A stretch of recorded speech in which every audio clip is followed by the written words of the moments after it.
Bismillahirrahmanirrahim. Assalamu alaikum урматтуу мекендештер. Мен сіздерге Россиядағы мекендештерге адал тамақ турасында кайрылууну тура көрдім. Бүгүнкү күндө көп көздөрүбүз чалдыгып калат, суроолор көп түшүп жатат. Тамакты ылгабастан жеш бул эмнеге алып келет? Тамакты ылгабай жеш арамбы, адалбы, сурабастан, карабастан, тандабастан жеш бул рызкынын берекетсиз болушуна алып келет. Пайгамбарыбыз Мухаммад саллаллаху алейхи вассалам ушул бир муштум эт бар, ал таза болсо баардыгы таза болот, ал булганган болсо баардыгы булганган болот. Бир лукма арам тамактанган болсо, жеген болсо 40 күн дуа кабыл болбойт.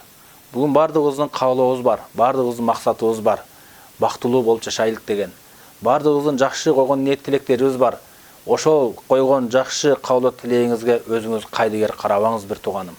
Эгер ошол кайдыгер караганыңыз, ал өзүңүздүн бактылуулугуңузга, өзүңүздүн өмүрүңүзгө, өзүңүздүн рызкыңызга, үй бүлөңүздүн бактылуу болушуна балта чапкан менен барабар.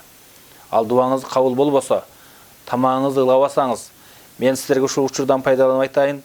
Аэрофлот компаниясы сапарга учканда Москва, Ош, Москва, Бишкекке адал тамагы менен заказ кылсаңыздар жакшы болот. Самолетте канча мекендештерибиз ушул тамакты ылгабастан жеп жатат. Бисмиллахи Аллаху акбар деп союлунбаса, тооктун этиби, койдун этиби, малдын этиби, төөнүн этиби, кандай гана эт болбосун, биз жеп жүргөн адал жаныбар, адал малдын эти экен деп эле жей бербестен, ал бисмиллахи Аллаху акбар деп союлунбаса, ал адал болуп эсептелбейт. Ошон үчүн мен силерге айтат элем, кандай тамактанаардан алдын, бараардан алдын, ошол жердин тамагы адалбы, адал эмеспи, аннык тактап жесек, ошол жашообузга, рызкыбызга, өмүрүбүзгө берекет болот.